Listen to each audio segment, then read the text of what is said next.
이런 비유를 한번 해봅시다. 이게 뭐냐면 이건 안 후보 스스로가 좋아하는 예인데 제가 멀찌감치 들었던 얘기입니다. 그 IT 발전사에서 컴팩이라는 회사가 있었고요. 네. 그 델이라는 회사가 있었습니다. 그렇죠. 이 두 회사의 흥망이 한국 정치에서 왜 안철수 후보가 등장했는지를 설명하는데 좋은 보기가 된다. 예를 들어서 이런 겁니다. 컴팩이라는 회사는 굉장히 막강한 유통구조를 갖고 컴퓨터 회사로 성장했던 그런 회사였습니다. 그런데 어느 날 소비자들이 뭘 요구했냐면 내가 원하는 컴퓨터 부품을 조립해달라고 하는 새로운 형태의 수요가 나온 겁니다. 델이 된 거죠. 그러니까 델이라는 사람은 어떤 공과대 학생이었는데 네. 이 조립을 잘한다는 소문이 났다는 거예요. 그래서 사람들이 주문을 했어요. 뭐 CPU를 뭘로 하고 하드는 어쩌고저쩌고 하는 걸로. 그런데 그 성장세가 어느 순간에 컴팩을 넘어설 정도가 됐다는 겁니다. 그래서 컴팩 회사에서 대책 회의를 했다는 겁니다. 우리도 저렇게 주문 생산 방식으로 바꾸자. 그런데 기존에 있었던 유통망을 없앨 수가 없었다는 거예요. 사실 주문받는 거 아무것도 아니라는 걸 알지만 기존의 유통망 구조를 속된 말로 대리점을 없앨 수가 없다는 거예요. 또 거기에 다 사장들 있고 결국은 소비자들의 수요가 변해가는 것을 따라가지 못하는 이유가 자신들이 강점으로 가지고 있었던 유통망 구조를 버리지 못했기 때문이라는 겁니다. 제가 왜 안철수 후보가 오늘날의 시대 정신이라고 말씀을 드리고 싶으냐면 박근혜 후보는 국가 중심주의 시대의 유능한 통치자입니다. 한편 문재인 후보는 시장 중심주의, 시민사회 시대에 정치를 했던 사람의 대표적인 인물이라고 저는 생각합니다. 그런데 이 둘 다가 뭐냐면 유통망 구조를 근본으로 하고 있습니다. 최근에 이 며칠 사이에 그 안 후보에 대한 공격 중에 정당에 대한 그렇죠. 무소속이 과연 할 수 있겠느냐. 또 안철수 후보가 낸 공약에 대해서 너무 아마추어 같다. 이런 공격들이 있었던 것 같아요. 그게 뭐냐면 이해가 되네요, 이제. 유통망 구조에 익숙해 있던 사람들이 소비자 중심의 온라인 주문 형식으로 바뀌어가는데 적응을 못하는, 다시 말하면 유통망 구조에서 익숙한 언어에 있는 사람들이 혹은 그런 정치관에 있었던 익숙한 사람들이 전혀 새로운 형태의 온라인 형태의 정치를 이해하지 못하는 것과 같다는 걸 보는 겁니다. 이게 무슨 얘기인지 알겠습니다. 따라서 굳이 또 하나 비교하면 박근혜 후보나 이 문재인 후보는 권력의 구조에 있어서 서열적인 구조의 대표입니다. 정점이죠. 그런데 안 후보는 빈 공간의 중심에 있습니다. 빈 공간의 중심은 네트워크로 연결될 수 있어요. 근데 그 네트워크는 지금 비어 있습니다.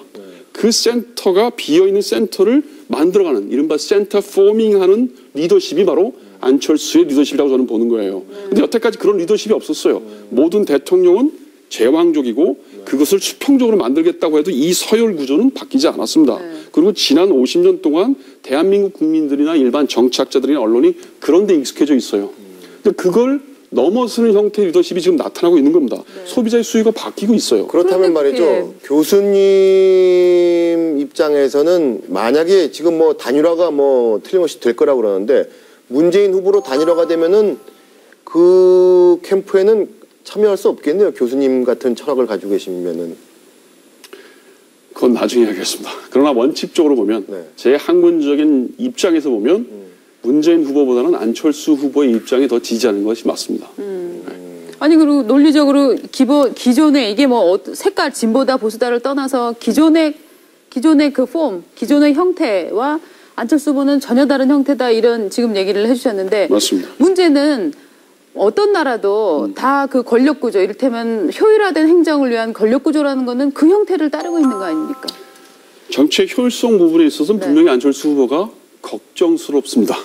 우리 인정 안 할 수 없습니다. 왜냐하면 우리 정치의 관행이 지난 50년 동안 적어도 60년 동안 정치의 관행이 그런 서열적인 권력 구조 안에서 이루어졌기 때문에 그런데 문제는 소비자들이 이제 아는 거예요. 정치 소비자들이 아무리 경장 정치의 개혁을 요구하고 의회 정치를 요구해도 그 유통망이 있는 한 대리점이 있는 한 정치가 제대로 움직이지 않는다는 걸 이제 깨달은 겁니다.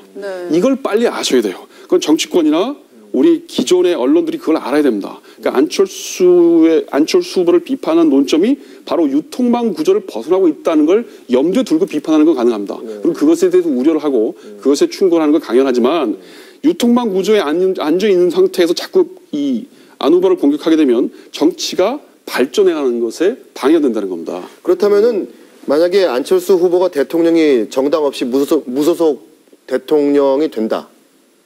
지금의 여야는 그대로 가는 거 아닙니까? 국회 구조는?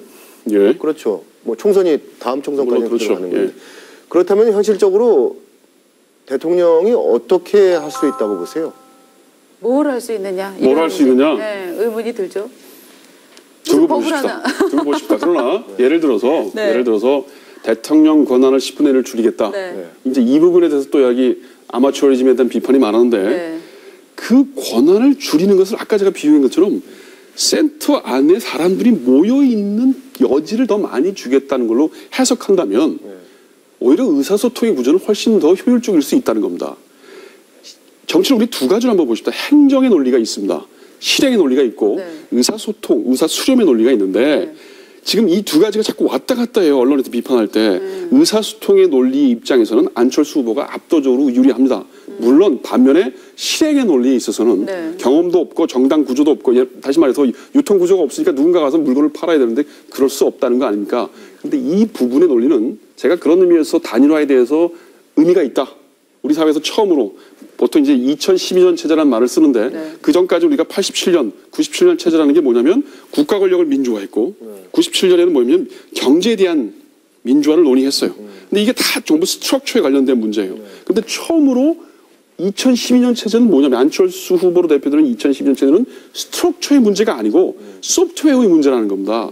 이걸 빨리 깨달으면 10분의 1을 줄였을 때 이건 뭐 하잖아. 그 의문이 그 의혹이 사라질 수 있다는 겁니다. 패러다임을 빨리 옮겨와야 된다는 겁니다. 그걸 일을 뭐든지 10분의 1로 하겠다는 게 아니다. 뭐든지 반발짝 앞서가면은 상당히 혁신이 될 수 그렇죠. 있고 진보가 될 수 있는데 한 발짝 앞서가면 완전히 헛발질이 될 수 있지 않습니까? 제가 보기에는 지금 반발짝 앞서가고 있습니다. 이게 지금 반발짝이라고 보세요. 왜냐하면 이명박 정부와 노무현 정권의 이 스윙 안에서 이 국민들이나 우리 정치권이 알아요. 정당 정치의 한계를 너무나 잘 압니다. 그렇다고 해서 정당 정치를 무시한다는 게 아닙니다. 그러니까 문재인 후보와의 단일화를 왜 의미가 있다고 생각하냐면 기존의 정당 정치를 완전히 넘어서서 무에서 시작할 수는 없겠죠. 네. 그러나 정당 정치의 틀을 인정하는 부분을 줄이는 겁니다. 네. 그 새로운 형태의 그럼 문재인 후보하고 정치를 단일화되면은 한다는 문재인 후보하고 단일화되면은 기존의 이 정당 정치, 정당의 관행, 정당 구조가 상당 부분 바뀔 거라고 보세요. 저는 그렇게 믿습니다. 그렇죠. 인력은 동원하되, 수족은 동원하되, 뇌는 바꾼다. 뭐